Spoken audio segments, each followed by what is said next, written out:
Deuce and Mo, Deuce and Mo, Deuce and Mo. They tell you what they know. Deuce and Mo, Deuce and Mo, Deuce and Mo. The podcast that you know. By the way, I'm sure Deuce already told you, like, this is so casual.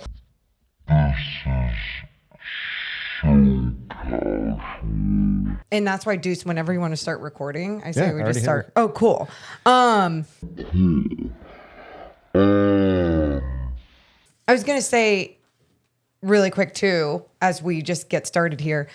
Deuce has not stopped talking about you. He has raved about how much you grind, the content you've been doing every single day about the NBA in the off season. He showed me your page and just, I mean, great job, first of all. And thank you so much for taking the time to join us today, too. Hey, absolutely. I want you guys to know, I haven't told Deuce this, but you guys have been very inspirational in your own right. I mean, I've gone back to like older videos from like 6 years ago, 7 years ago, like seeing the growth of your own content and like seeing the way that you guys are consistent and you basically formatted all of those things during the regular season. I started to like really hone in on the grind and things of that overall nature, really in the playoffs more so than anything. So helping myself get out of my own head and just post and just like consistently learn how to get better on the fly has been the main thing that I've tried to do a lot in this offseason. And it's hilarious because Deuce literally texted me, yo, how would you like to be on our podcast while I was listening to the one you guys just did? So I'm happy to be here. Well, for those who don't know, you could check out Gifted, youtube.com/@GiftedHoops. He does NBA content all the time. I was on his podcast a few weeks ago and we talked a lot of Kings. I'm like, we gotta get Gifted on with us. Yeah. Because this guy, like Morgan said, is creating content nonstop. And I could tell you have a tremendous passion for the game. Like it's crazy how much content you're putting out there left and right. NBA fans should definitely check it out. Before we like dive into teams and the Kings, I want to know, like, how did you fall in love with the game of basketball? Great question. For me, my journey is very different, right? So growing up, my first love was not basketball, actually. I grew up playing football and not NFL football, but basically soccer. My dad is from Africa. So for him, he always told me that there's no point in watching sports or hearing people talk about sports. He always said, you have to play sports. I want you to be like a strong man. I want you to like play sports. So growing up, I played everything that he taught me. And then as I got older, I joined a track team and like all of my teammates and my friends were like, yo, you have to watch sports. You don't watch anything? And I'm like, no, I just play. And then I started to watch basketball because my brother, he lives in Oklahoma City, basically, right? So I would go down there and I would watch it on Christmas and you know, from time to time. Yeah. And I'm like, wow, like they're really good at basketball. Maybe I should start watching these guys play because they're really good at the game. So then from there, I basically transitioned to like basketball. And then I really got a sharp understanding of the game in like 2016 or 2017. So long spiel, but the way I fell in love with the game was really through my teammates telling me about the game and then seeing it in person, how powerful the game really was. And your teammates were track teammates too, right? They like those were the teammates that were telling you. Okay, so then if I can ask, Gifted, how old are you and where did you grow up? Yeah, so I'm 24 years old. I grew up specifically in Detroit, Michigan. My dad has been here for over 20 years now, so he's still learning, you know, how to basically soak in the culture and things of that overall nature. But for me personally, in Detroit is where I was raised for me. Okay. So just to be clear, your dad's like, hey, don't watch sports. Don't talk about sports. Just go play. And now you create content talking about sports. So you actually did the opposite of what he told you. So what's he think about what you're 100%. doing now? He's happy that I'm passionate, but he's not upset because he knows that growing up I was playing sports. Yeah. Like for him, he feels like the people that often speak on these things don't actually understand the game or play the game. So his main thing was making sure that I wasn't going to be one of those people, and I was like super in the field with it. But because I break things down at like to like the really finest detail, he's satisfied. He's not happy, but he's satisfied, and I'll take that. Did playing any sports for you, whether it was football, track, anything else, did that help you also in how you talk about the game today when it comes to dealing, maybe with teammates or emotionally going through a day where you're having a bad shooting day, all those things? Did that help?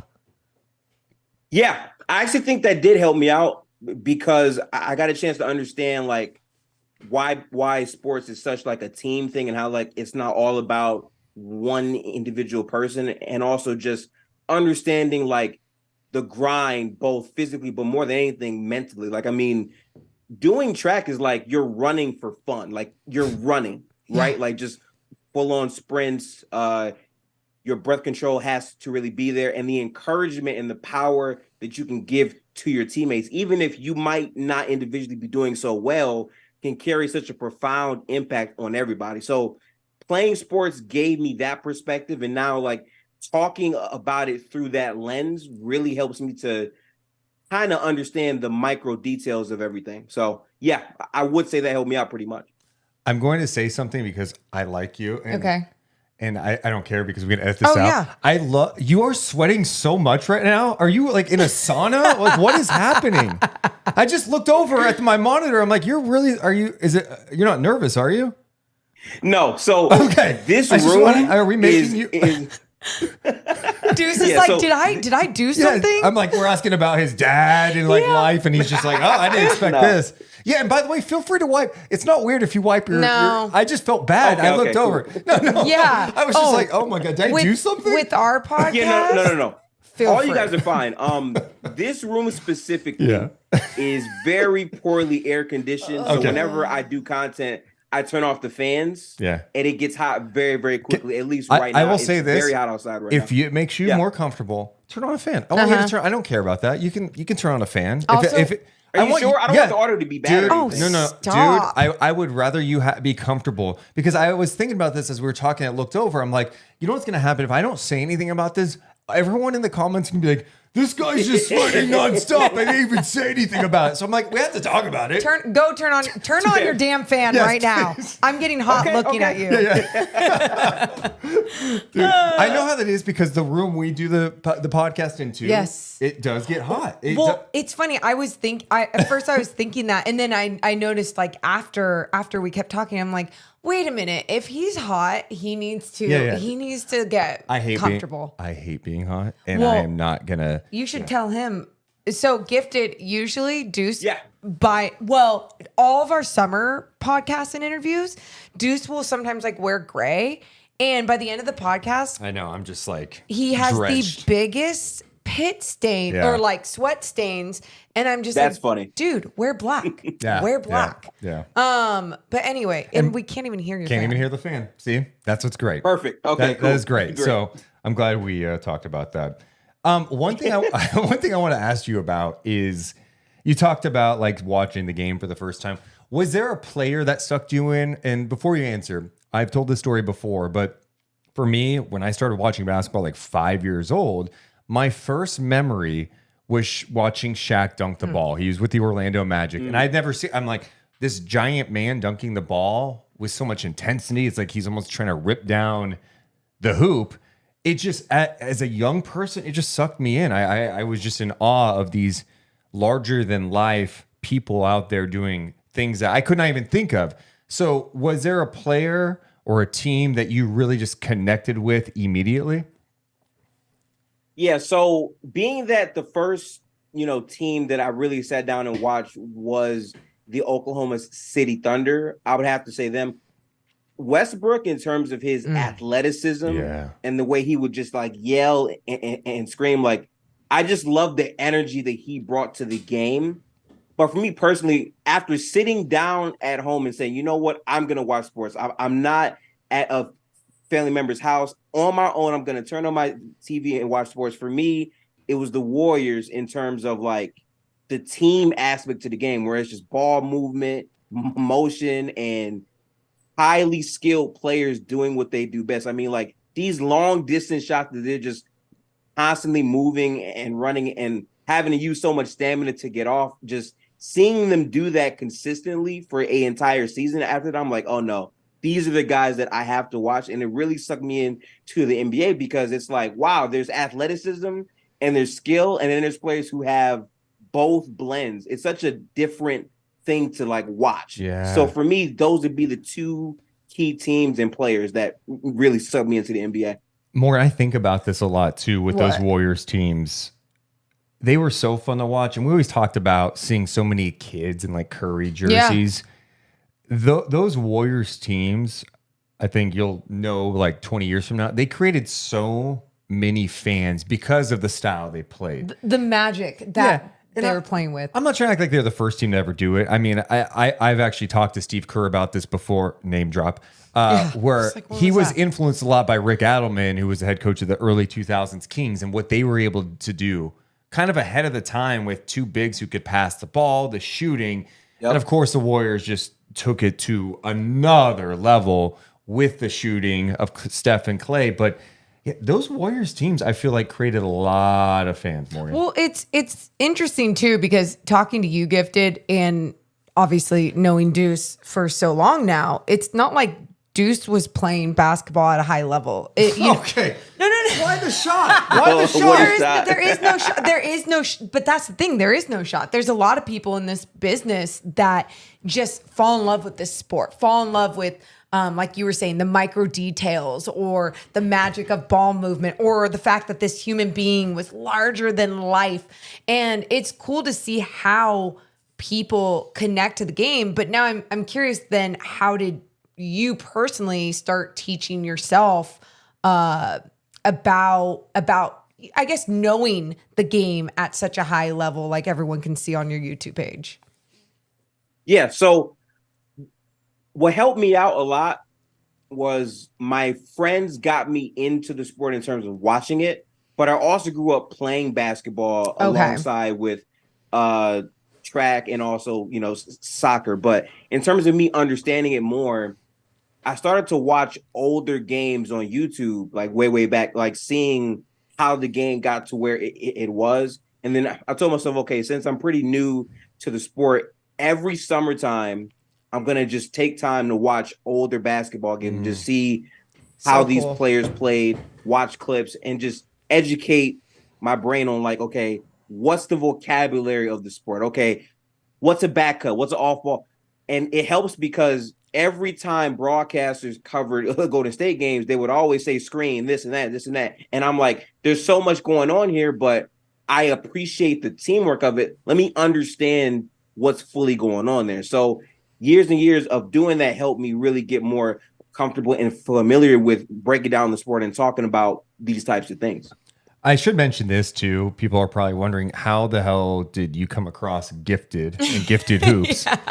This was in the time of like, I don't know if Twitter Spaces is still big. It's now X Spaces, but I feel like the peak Twitter Spaces time about a year and a half ago. And, I'd go on random Twitter Spaces and just talk basketball. That's how you guys? Yeah, well, and that's how I heard him in a Twitter space, So I saw him and he's making content. So that's how I came across. And that's what's so cool about what he's just talking about. It's like, hey, I want to learn more about the game. I need to watch more. You're going on YouTube to watch things. You're in a community of people just talking basketball with people all over the world. And that's how you connect. It's amazing how the game can bring people together. And because also too, and not to knock anyone down, but there's broadcasters out there that are getting paid millions of dollars sometimes to analyze or talk about the game of basketball. And people put their trust in these people because they're on this big platform and they have all this money coming in. And it's like, sometimes those aren't the people to listen to go to. And I know Deuce and I both have had have found a lot of joy in finding just real basketball fans that love talking about the game, creating content, and going in this direction. And that's why Deuce was saying that you guys were talking a lot about the Sacramento Kings. So you followed or became a fan of the Warriors growing up, I guess. And then, but you just obviously can talk about everything. What stood out to you about the Sacramento Kings in this last season? Yeah, so honestly, for me coming in, I've had my eyes on many teams. So I started out as a fan of the Warriors, and I am still, right? Like that is still my primary team. But I transitioned from just watching them to watching pretty much every team. And last year, after the Halliburton trade, which made so many people upset, like, why would they trade Tyrese Halliburton? It should have been Fox. It should have been this or that, this or that. And I'm like, okay, let me watch the Kings and really see what's going on there. And seeing like Fox play his best basketball alongside Sabonis and seeing that team like get up and down the floor, I'm like, this is the Kings team I knew, because a couple years before that, they were a super fast-paced and fun team, but the defense wasn't always, quite there. But once Sabonis got there, I'm like, okay, they have a guy that has a great passing ability who better maximizes Fox. The fit makes more sense. They have spacers. It's just a matter of continuity. And then when Mike Brown leaves Golden State and goes over to the Kings, I'm thinking about, okay, the stability is there now. Like now there's a championship pedigree guy who's been ingrained in a system that preaches ball movement, and you're giving him athletes and guys who can pass at a high level. The Kings are going to be fun this year. And a lot of people were thinking this is going to be the same Kings team of the past.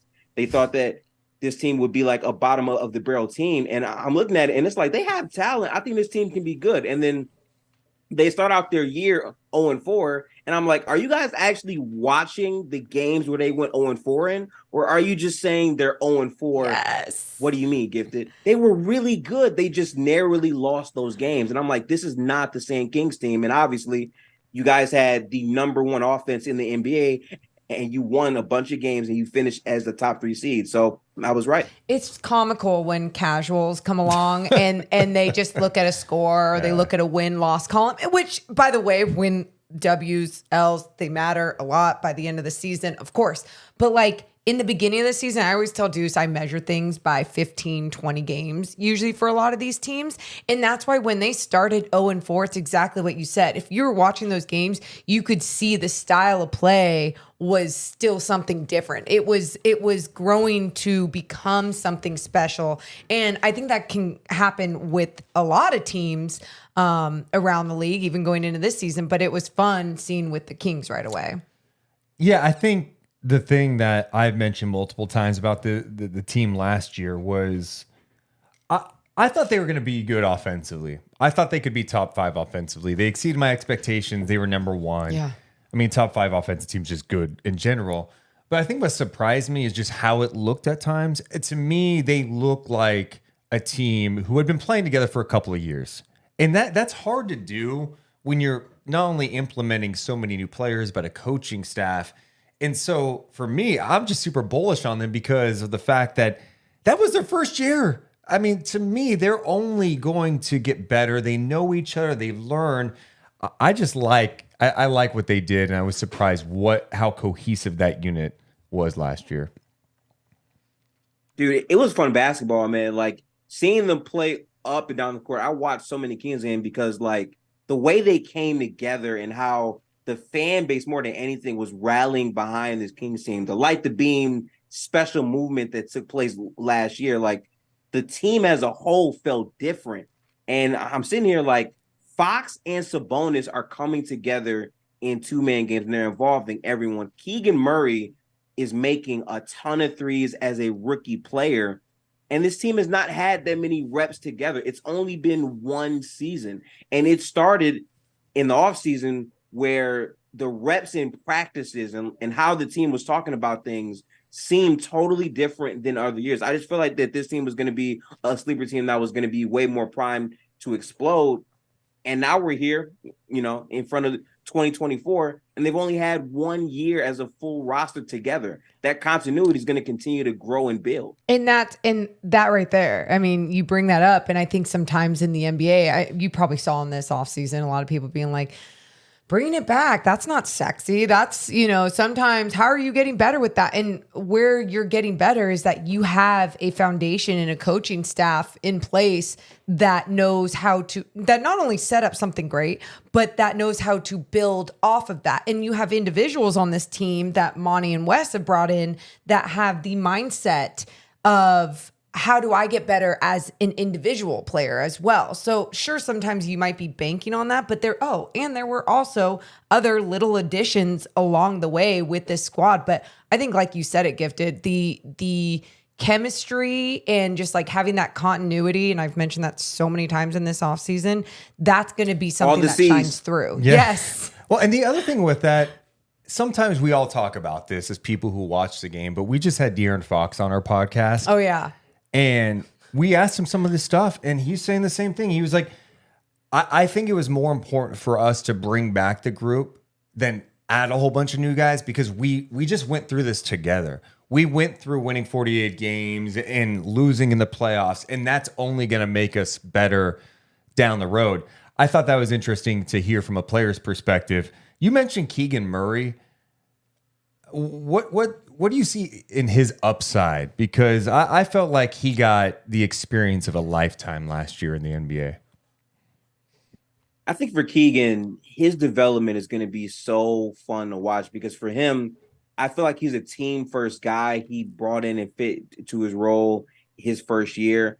I think the playoff series and the experience that he got having a chance to play meaningful games in his first year and go to the playoffs was huge, because in the second half of that series, you saw him get out of his own head and just play confident basketball. And for Keegan, you're talking about adding a wing to this team that projects to be a guy that can play impactful time on the defensive end, but also a guy that can become a true shot creator, because his three-point shot is there and his handle looks even better than last year. So for Keegan, adding a wing to this group that's led by Fox and Sabonis, who can also shot create, and his build-up in terms of percentages in the pick and roll with Sabonis could also be lethal. It just adds another dynamic to this team. So I think Keegan can be a very impactful force for the Kings moving forward. Yeah, I think we're all really excited about Keegan Murray here in Sacramento, especially because, again, it's if older rookie, but still younger player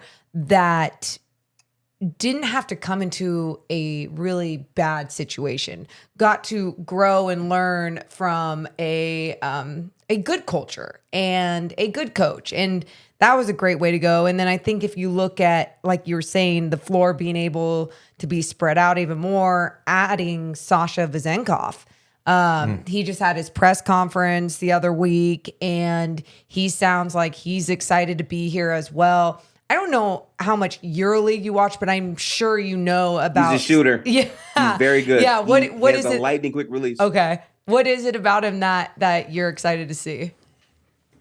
I just like the size in terms of his shooting prowess, and also how he understands how to pass. I haven't seen too much of him. I watched highlights as soon as I saw that he signed there, and in terms of his fit for the Kings, when you add guys that are spacers and guys who understand how to play in the flow of a motion type of offense, I think his fit there can be very, very potent for the Kings. Having a guy that's not like 6'2" or 6'3", but like a sizey, bigger type of wing power forward type, I think that fits in pretty well. I think another thing they're kind of excited for to fill out the depth is JaVale McGee. Oh, yeah. And I don't think they expected him to be available in the free agent market. And obviously the backups 5 spot's been one. They've been trying to figure out last year's Holmes, Keita, Metu, Alex Len. It was like a ton of different guys, right? And this year is like, okay, what are they going to do? Oh, we'll have some Trey Lyles small ball 5, which looked good in the playoffs at times against Golden State. You bring back Alex Len, and then they bring back Nerlens Noel on a non-guaranteed, Cade on a non-guaranteed to try out for the team. McGee becomes available. They scooped him up on a guaranteed deal, a minimum deal. I'm curious how impactful he could be at times for them as someone who has exactly what they want at the backup spot at times. Size, rim production, lob threat. I feel like he can help in some small doses. I think JaVale McGee had a down season last year for the Mavericks. I don't think he was that productive. Right. But we've seen him play good minutes in this league.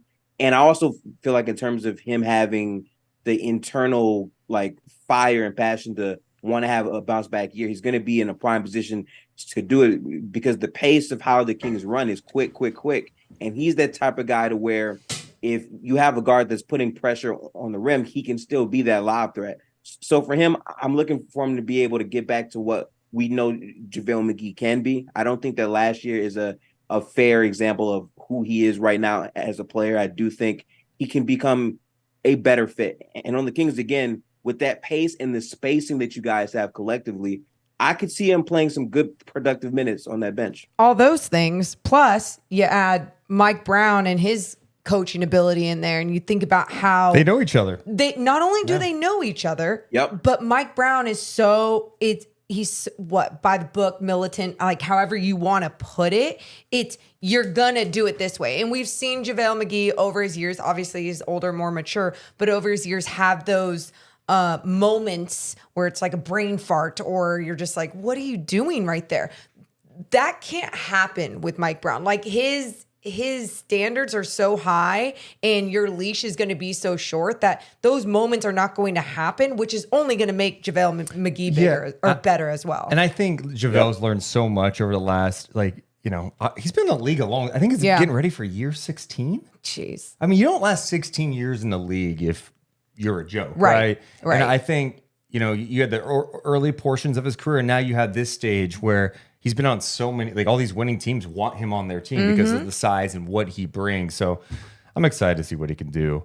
What are your expectations for the Kings this year? Obviously they won 48 games last year, finished third in the West. What type of expectations do you have for them this season? It's funny because we talked about this in my pod. I think for the Kings, where I look at them, I think they are a team that can flirt with the 1 seed. And I say that because last year they just had so much consistency in terms of their offense. And I understand like saying they have the best offense might not like mean too well when people say, well, the defense isn't great. But the Kings consistently, the way their offense looked, it looks super scalable to the competition that they played on a night in and night out basis. And guys were very healthy last year. So conservatively for me, I still think the Kings are going to be a team that this year will have home court in the Western Conference. Again, health is really the biggest factor here because in the past, we've seen Fox miss a couple of games here or there. And last year, him and Sabonis played many games. Also, Sabonis got hurt during the season and played through it to make sure that team could actually, make some noise and make the playoffs. So with all that in mind and the leap of Keegan Murray, again, if he can be that guy that can be, in different units, both with Fox or without, and his responsibilities go up in terms of pick and roll, you could see this team have many different looks. And what I always love about teams coming in is if you have a vision and you have the team, but you have years together, that continuity often carries you through a regular season. So I would still say between the 1 and 4 seed range for the Kings. I absolutely believe the Kings are a playoff lock this year. I do believe that. I mean, you mentioned like how continuity matters. You look at the Denver Nuggets, right? And I guess in a certain extent too, sorry to cut you off. Yeah. The Warriors. And I know they had their troubles last year. Right. But they were still able to get into the playoffs and win a playoff series because of some of the continuity they had. Now, it didn't all come together, Wiggins being out, Poole and all that. But it is interesting. Some of the teams you could have more success based on the fact that, we just know each other. Let's go to the Pacific Division, right? And which is so funny because I don't think we really gave a damn about divisions until the Kings actually showed some promise last season. It's a stacked division, though, on paper. And it is a stacked division. And so on top of that, winning the division, it was like, okay, we're going to put something into that now. The Pacific Division, when you look at that, like, Deuce just said it's stacked. Like, what do you see? Oh, man. I think, honestly, for me, when it comes down to ranking the division and like the Western Conference as a whole, a lot of it comes down to the style of play that these teams are going to have. I mean, I'll never forget after the Westbrook trade happened and you guys went and you played that LA team, how competitive it was up and down the court, up and down the court. The non-quit in the Kings, multiple lead changes, down for big pockets of the game. Sabonis last season, whenever he was in foul trouble, Fox was the guy that stepped up and had so many big and crucial clutch moments for this team. I think it's specifically in that overall division, the execution down the stretch is often what I'm going to be looking at. And I think this Kings team, again, has a semblance of understanding exactly what they want to get to. Obviously, because Mike Brown, as you said, is so militant in what he wants from the team. But the guys he has to execute that vision fit very, very well. And it's right at the top with those other teams in that division. Yeah, Warriors, Kings, Clippers, Lakers, and Suns. That's an unbelievable division. Yeah. I don't think anyone would have predicted that the Kings would win that division last year. I'm looking at this, and I think that it's a bigger topic, too, about who do you trust? Like, who do you trust in the West? Okay. Like, trust that they're going to be like Nuggets. The Nuggets, I think we all trust that they are a contender. No doubt about it. Do people trust that the Kings are going to be good this year? Do you trust the from an Kings? outside perspective, like, do you that's a great point, because I think when we're here in Sacramento and we cover it every day, it's like we see behind the scenes, yes, but from a national perspective, sometimes it feels like they don't get the respect that they deserve, but also maybe even people don't trust them. Yeah, I'm happy that you said that, because I talk with a lot of people, and like we've been, pretty much every day talking about who do we trust in the West, who's going to make the playoffs.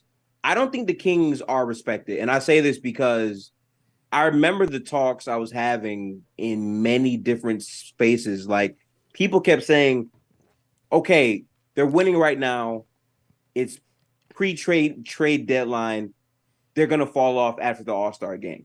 Okay, they haven't fallen off of the All-Star game yet, but there's still a bunch of time left. It's not all the way locked up. They're still going to fall down. X or Y team is going to be better than the Kings. Okay, the Kings make the playoffs. I'm wrong, right? Coming into next season, what the talk is right now, from my perspective, is the Kings are a young team. They did this 1 year. Everyone stayed healthy. You can't bank on that happening again. We have to see it again. Like, for a lot of people, whenever a young team comes out of nowhere and has dominance, they want to see another season to justify them being that team. Mm-hmm. So a lot of people are still doubting them to be this good team that they were. And I kind of don't understand it, because, again, I always ask people, right? If you feel this way, what about what the Kings did last year is not sustainable? Because if their number one thing that contributed to them being so good was their offense and the style of how it played out, what is going to change about their offense that's going to make it worse next year? I think it's going to be more of the same. Yeah, and I think their depth is even better this year. So I think if there is a stretch, and let's be honest, odds are they're going to have guys who miss a few more games this year. They had a really healthy year. I mean, I always say healthy in quotations because they were still banged up. They were banged up. Guys broken, played through it. Yeah. That's just kind of their mindset with that team. But, odds are they're going to miss some games. I think they've got better depth this year to withstand that too, if that happens. And other teams get hurt too. That's just the nature of playing in the NBA. Like, teams are going to get banged up for sure. Yeah, I just really, really like their depth this year. And I think that that's going to carry them a long way. We also have to mention that we are now on Patreon.com/Deuce and Mo. You can support the show in different ways, right? There are different tiers. Maybe you want early access to some of the interviews we do on the podcast. Maybe you want access to exclusive Q&As. A merch discount. Just check out all the options at patreon.com/Deuce and Mo. And just being here, you guys are supporting just by pushing that thumbs up, just by subscribing, by commenting, all the above. So thank you for consuming our content. We're just, that small business that's trying to grow. So thank you for all of your support. The next thing we got to talk about with Sacramento and the rest of the teams I'm looking at the West, and as a Warriors fan, what your expectations are for Golden State. I mean, I don't know how to feel, man. Like the Chris Paul on paper, of course, one of the great point guards of all time. And I'm like, how's it all going to fit together? Of course, he's a smart player. I think he could play in a different system, but we haven't seen it. What's his role going to be with this team? Is it off the bench? Is it staggered minutes? Is it in the starting lineup? And did they get better this year? How are you feeling about the Warriors? Happy you asked me that. This offseason has been a whirlwind for me. A lot happened. They traded Jordan Poole for Chris Paul. And like after the Draymond Green, Jordan Poole altercation, and also how he had like a super up and down season, I kind of felt like the writing was on the wall for that to happen, especially with the brand new CBA being in place to really punish teams who are severely over the cap. So unloading that 4-year contract for a 1-year expiring Chris Paul contract makes a ton of sense. But it still feels weird because Jordan Poole played every game. And as up and down as he was, his explosive highs when Steph was hurt and not playing was ultimately a big part of why we were able to win. That, and also Klay Thompson playing at a super high level during the regular season as well. I think Chris Paul is such a weird fit on this team because Chris Paul has had a lot of battles versus Golden State I've seen firsthand, and it just feels weird to even, acknowledge that he's on his team. But Chris Paul also just got hurt in the playoffs these past couple of years in the postseason. He's been compromised. But in terms of what he can bring to the Warriors, I think he can bring stability to the second unit because no matter where Chris Paul goes, the stability that he brings in terms of not making too many turnovers or bad choices with the basketball is a huge one. The only issue with that is while he can maximize the bench, the idea of having him in place with the starters, I have to think about because I feel like Chris Paul and Draymond kind of play the same role where you give them the ball to essentially facilitate and not highlight their flaws off the ball. Because at this point, Chris Paul can still shoot, but defenses are willing to give that up to him, not to a Draymond Love, obviously, but they're best suited with the ball in their hands. The difference is Draymond can at least set off-ball screens and get guys involved that way. I don't think Chris Paul is doing that at this stage in his career. So seeing him on the floor with Draymond kind of feels redundant, but I'm going to have an open mind because Chris Paul, again, is a veteran player. He's one of the best point guards, of all time. And the passing and stability he can bring will absolutely make the second unit better. I do think with Chris Paul, it's interesting just his career, right? After Houston, when he got traded to OKC, I fell into this is last it. year. He didn't look the same at the end of the Houston time. He's going to OKC. Probably won't be on that team.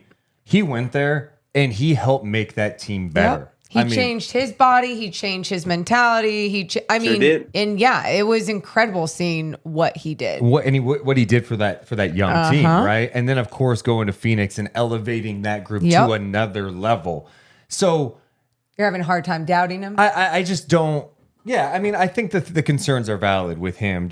I think the biggest is, look, his age and the injury history. He's banged up a lot. Those two things, but also this, though. Like, we keep talking about, whenever we talk about him with the second unit, we're like, they can benefit from that. That sounds great. Yeah. But then leading up to all of this, when he was in his first media scrum, to just not really knowing what his role is going to be with this Warriors team, because we know that obviously players at this level, this star caliber player, are sometimes treated different, or you want to make sure you're making everyone happy. So I have a hard time like breaking down what he's actually going to do with this team and for this team. I do wonder with the Poole stuff, though. It's clear, and they tried to like downplay it early. We all know the Poole Draymond dynamic created some weirdness in the locker room. Yeah. I'm sorry. I mean, Draymond punched him in the face. It was weird. Correct. Why Jordan Poole is gone is because of that, Correct. right? They chose Draymond over Poole, and they wanted to move forward with that group. I do think that tension being gone can help things. I also think if I was a Warriors fan, I would be selling myself on this. hey, the vibes are going to be better. You've got all these guys super motivated who know how to play the game. CP3 is going to get the most out of Kuminga. He's going to reach another level. Steph thinks he's taking another level. Clay's motivated, right? Yeah. Oh, and Andrew Wiggins missed a huge chunk of time last year, came back for the playoffs. And he never does. He's like an Iron Man normally. He plays a ton of games. It's interesting. You could talk yourself into Golden State, right, being very interesting this year. So you got like Denver. I think Sacramento's in that mix. It's like I think I trust them. Golden State, I go back and forth with. The Suns, on paper, you go, that's interesting. I don't trust the Suns. I'm going to say this right now, and I know during the regular season there are going to be times they look awesome. I just don't, and I think the biggest question to me is just health. I don't trust that Beal and KD are going to stay healthy, and we talk about having continuity. There's none really there. New coach and a ton of new players around. I don't know.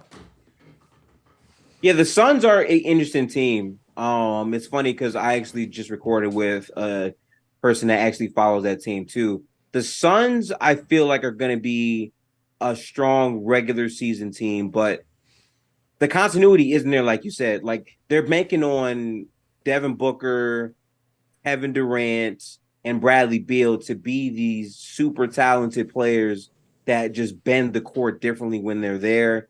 Ideally, Bradley Beal and Booker are going to alternate leading their own one-man lineups throughout the game in potential staggers.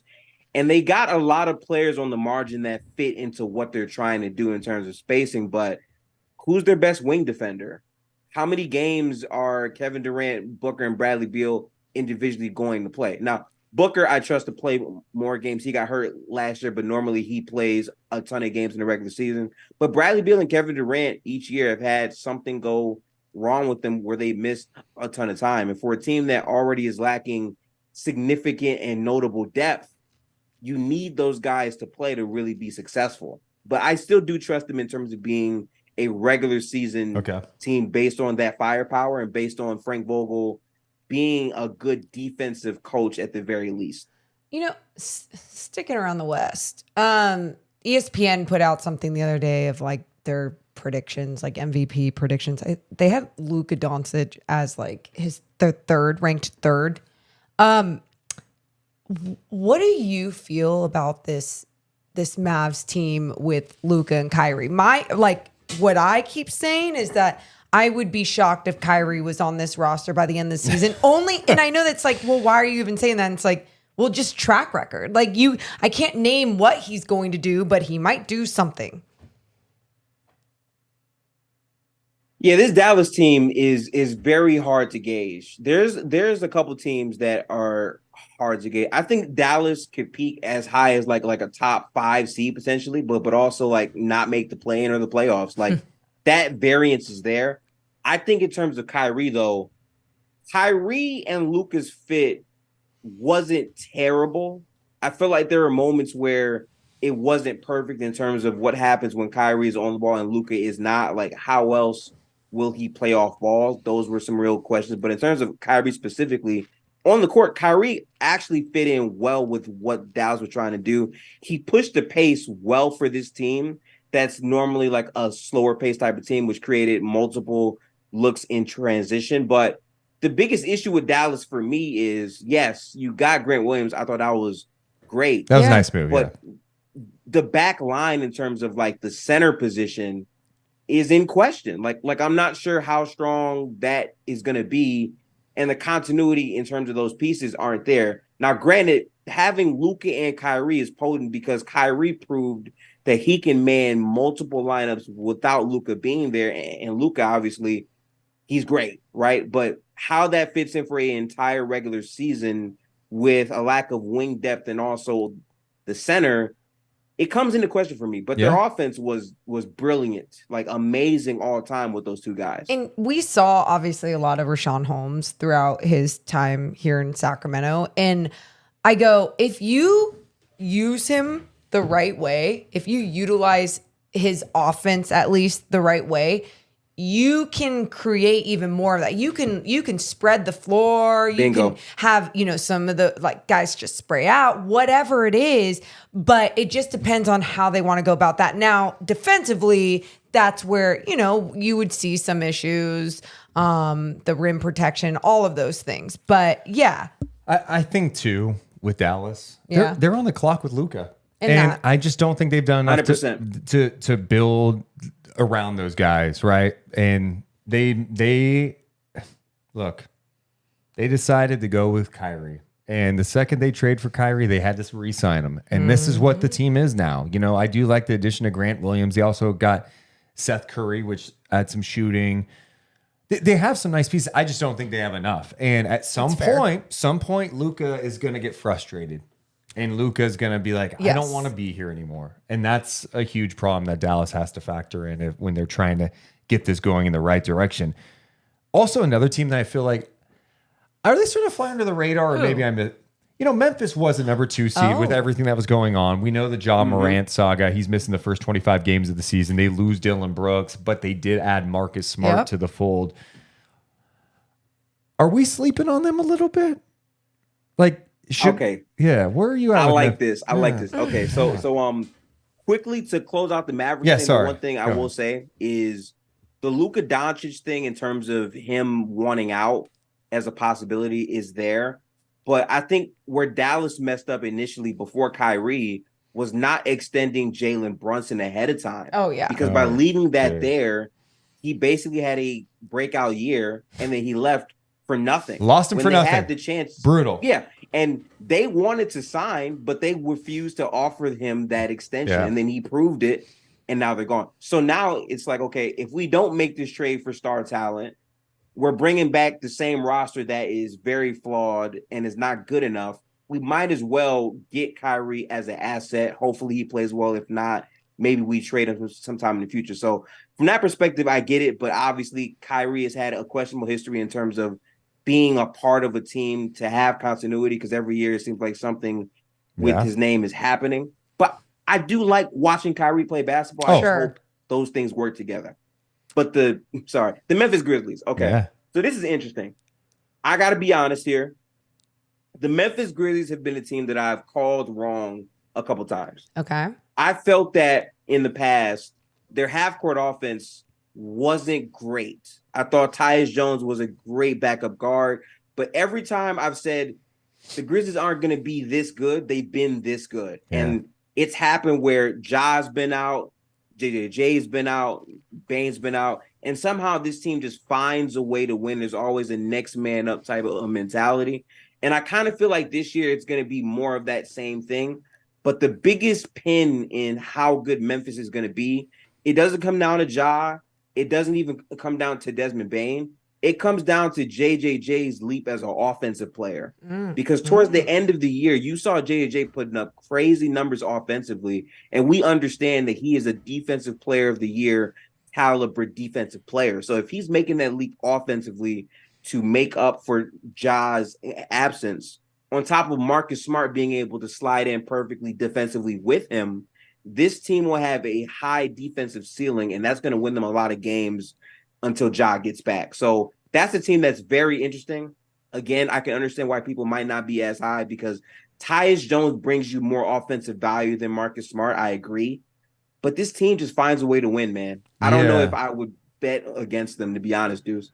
Yeah, with Steve, they really missed Steven Adams last year when he got hurt. I mean, I feel like they 100%. took a huge step backward when he got hurt. And then, Brandon Clark's going to miss some time, obviously, because he tore his Achilles. I think he's missing the whole year probably.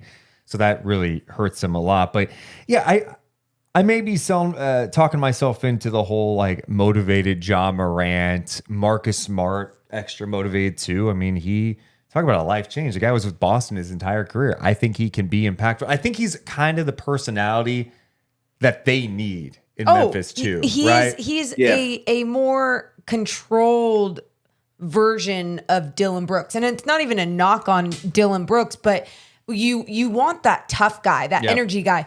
But Dylan Brooks didn't have control over it. His hand would land in someone's crotch area, whatever else would happen. That was chaotic. But with Marcus Smart, you have this energy guy, and it's composed. It's way more under control. And he has evolved his offensive game as well.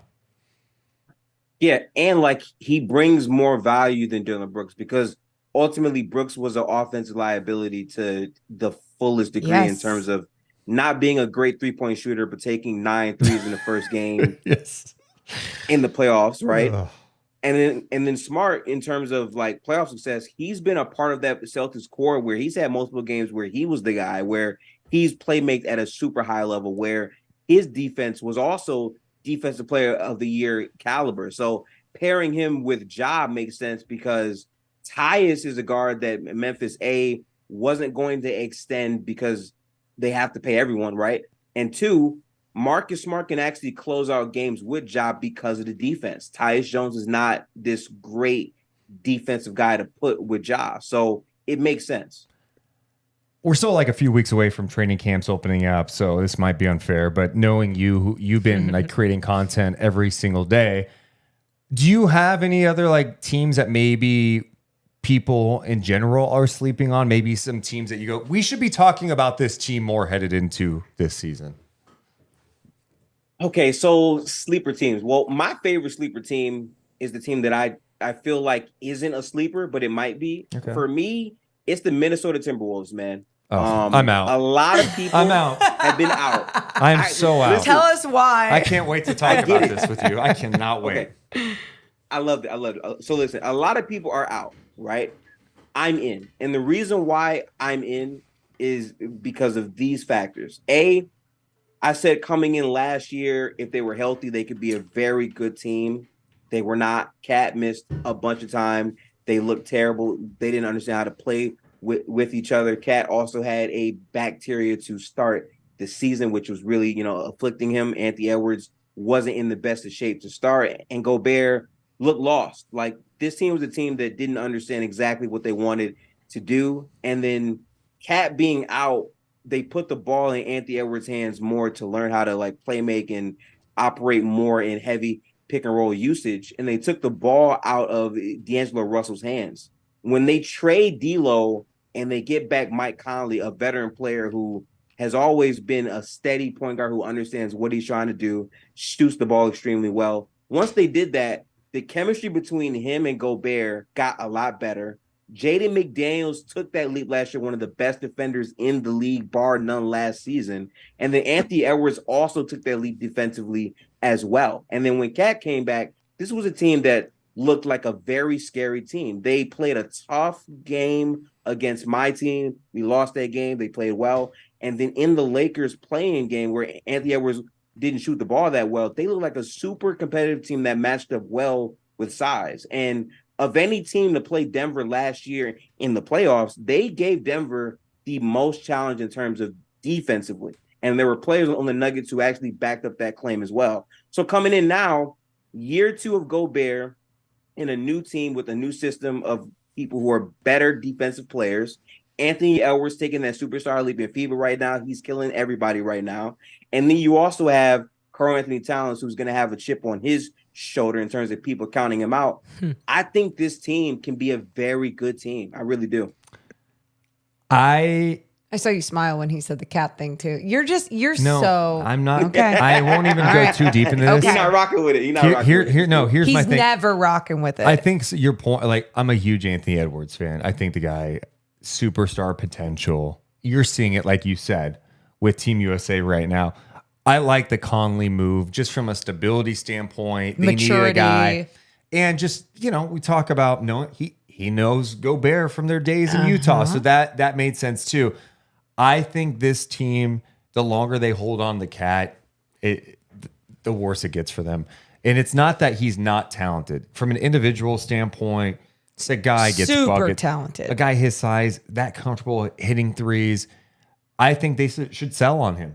They should sell on him and build around Ant. And I think that dynamic can get weird. And this is just me from watching. I don't know. Maybe I'm making too much of it.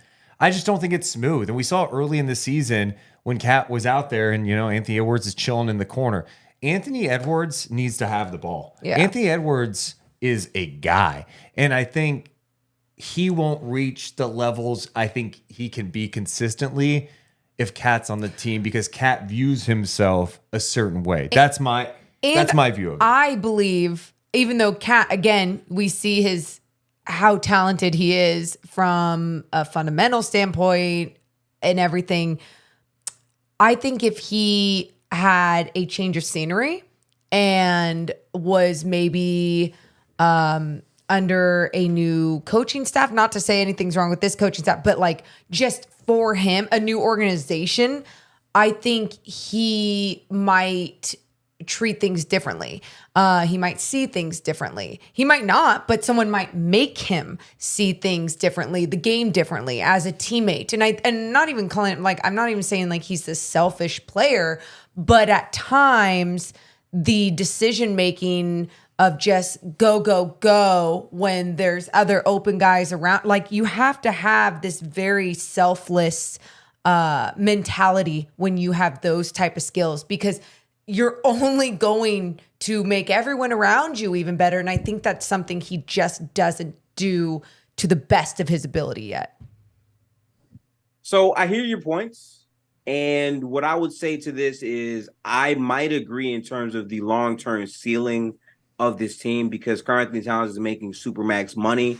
And obviously like the fit between the two bigs is questionable. But I'm also of the mindset that Karl-Anthony Towns, in terms of his offensive production for this unit with Anthony Edwards, I feel like Anthony Edwards is still a ways away from being that guy to have the ball in his hands, because his playmaking is getting better, but I still think he needs more time to fully fill that out. And that's why Conley is that great fit in between understanding how to initiate the offense and let Anthony Edwards for now be the play finisher who can create off of the catch and get other guys involved that way.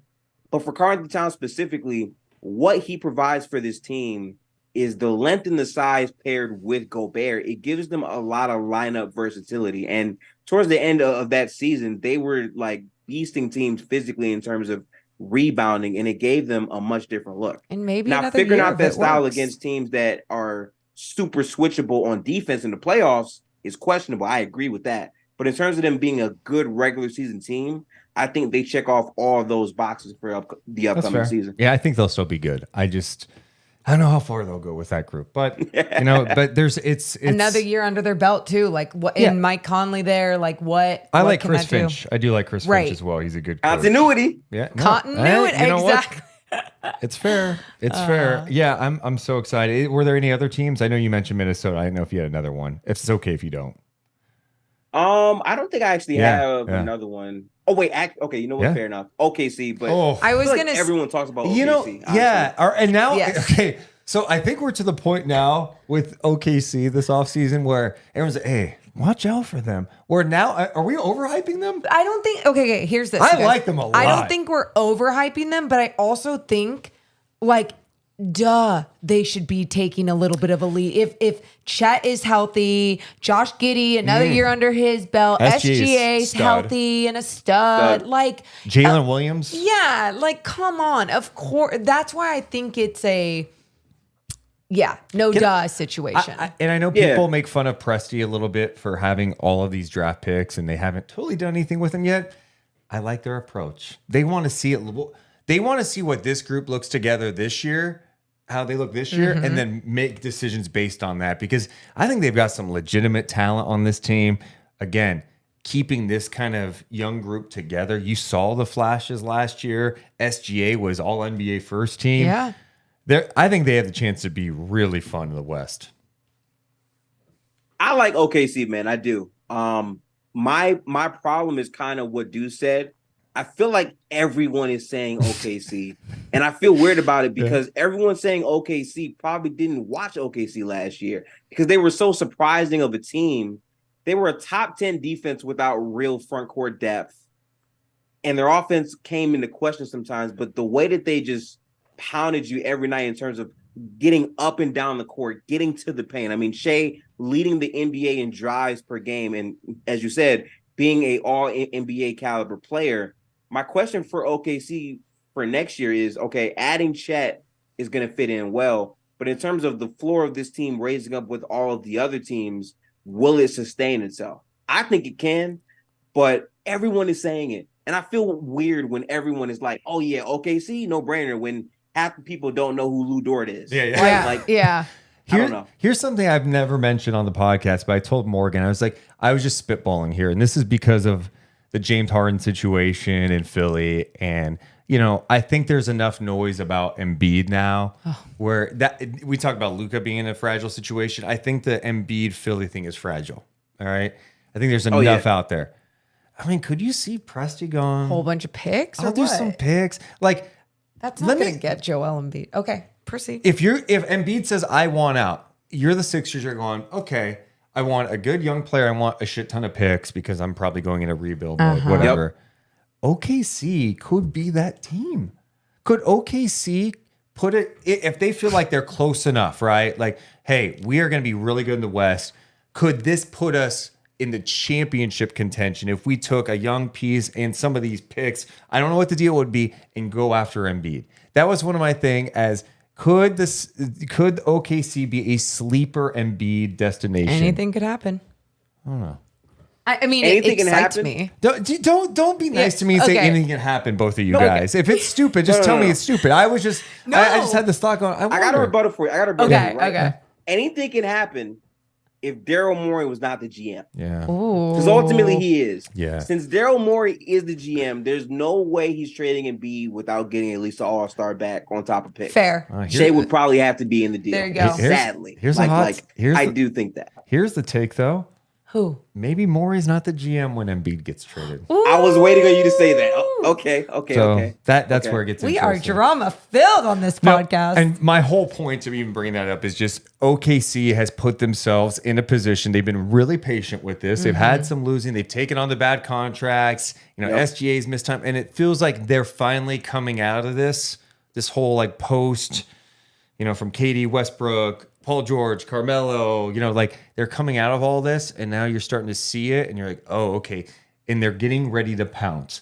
And I think there are certain teams in the league, and I think that's what is super exciting about the Kings too. Is Kings still have some other picks? Like they're in a they Atlanta won this year for the Herter deal, but after that, their cap's not terrible. They've got the flexibility. They're ready to pounce, and you start looking at some of these up and coming teams in the West where you go, wait, they've got young talent, team friendly contracts, and picks. Look out for those teams when some of these stars inevitably become available. So, God, I love the NBA. Bring on games. Same. I can't wait, man. Yeah. Gifted. I cannot wait. I can't thank you enough for hanging out with us for so long. You love the game. I love talking to people who love the game. I encourage everyone to check out your YouTube channel, youtube.com/@GiftedHoops. Where else do you want to plug anything else? Yeah, just the channel. I'm also on Twitter at GiftedXHoops, and also podcast is going pretty well right now. I'm just trying to drop consistently on Mondays and Thursdays at 3 p.m. pretty much every time. Spotify, Apple Podcasts, and YouTube. And just taking the grind in one day at a time and just trying to better divert my full focus to it is where I've been at this entire offseason. And again, like, you guys have been a big driver in terms of being creators that I also like focus on. I mean, dude, 8 years of content on this channel that I've been going through. Click, watch. And seeing you guys was big for me. One, I appreciate you saying that. Two, we didn't start making a jump until we were consistent. And that didn't happen until the pandemic. Okay. Yep. And we shifted focus. We used to be kind of sports focused because of our background. Then we went, no, we love the NBA. What we do love we basketball. love the most? So we focused on that. So you are way ahead of what we were doing in the beginning. There. And we take from everybody. Like we see what you're doing. We watch what you're doing. We see what other content creators are doing outside of sports too. And you just learn from people. I think we can all learn from each other. So I'm glad that you could learn from us. We can learn from you and just stay consistent. That's my point, because once we stay consistent, you're like, oh, okay, now it's starting to grow. And just be patient with it. You know, try different things, challenge yourself. We're still trying new shit all the time because we haven't figured it out. You know, it takes time. So, but also, like you said, like making sure that you're looking out and seeing other people that are doing this work and respecting other people that are doing this work. And that's why, like, you know, he talked about you. I got to see some of your stuff, and it's like, yeah, why wouldn't we collab? It's it just all makes sense. We're all just, talking about things that we love. So thank you. In the off season where there's literally no basketball, people have to understand making content about the NBA when there is no basketball, you really gotta love it because there's so many people just not doing anything. Or And then forcing in it. October, training camp. Yeah. Exactly. Yeah. Forcing it, right? Well, keep it up, dude. And we'll be bugging you again to have you on soon. Anytime. Absolutely, man. That's the one and only Gifted Hoops.